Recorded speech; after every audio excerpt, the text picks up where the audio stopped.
Hello and good morning, welcome to another job. And on this job I'm going to be replacing all this old rotten decking. I'll show you this in a bit more detail in a moment.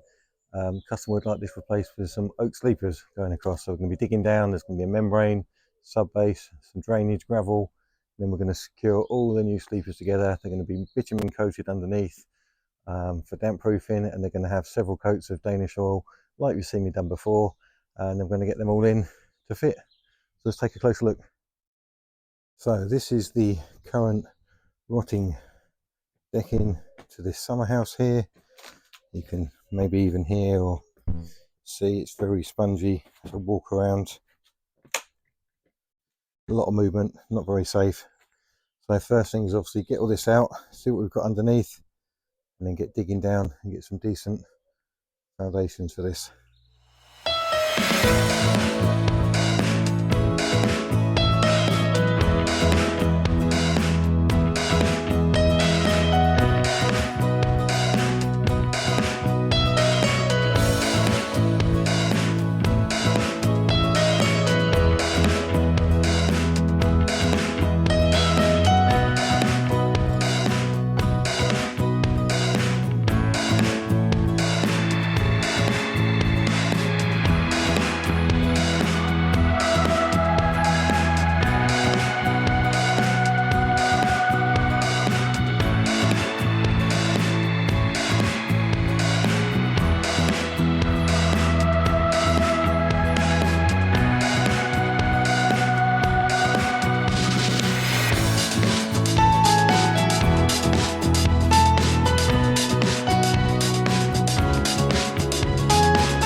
Okay, as you can see, that is most of the ground and surface timber all taken up. There was more rot than wood, as you saw. It was just crumbling all over the place.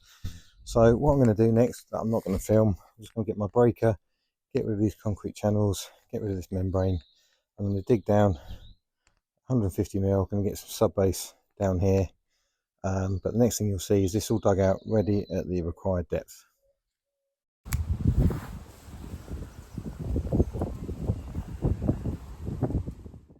So here we are at the start of June. I've had to put the winter gazebo up because the weather this morning and what's due the rest of this week is awful. Lots of wind, it's been raining all morning. It's just stopped long enough for me to get this gazebo up. You can see the oak sleepers are all wet through. So I've got the saw over there, so I'm going to start getting these cut, get them planed in here, let them dry off a bit, and we get some bitumen on the underside, get some Danish oil on the top and the sides, and then sort of work through as I'm going.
that is all done. All the yoke sleepers had several coats of oil now. Just asked the customer just to keep off those for a couple of days, and then we're all ready to go. Sure you agree, it's quite a bit of difference now. So that is another job completed. Thank you again for watching, hope you enjoyed it, and I'll see you on the next one.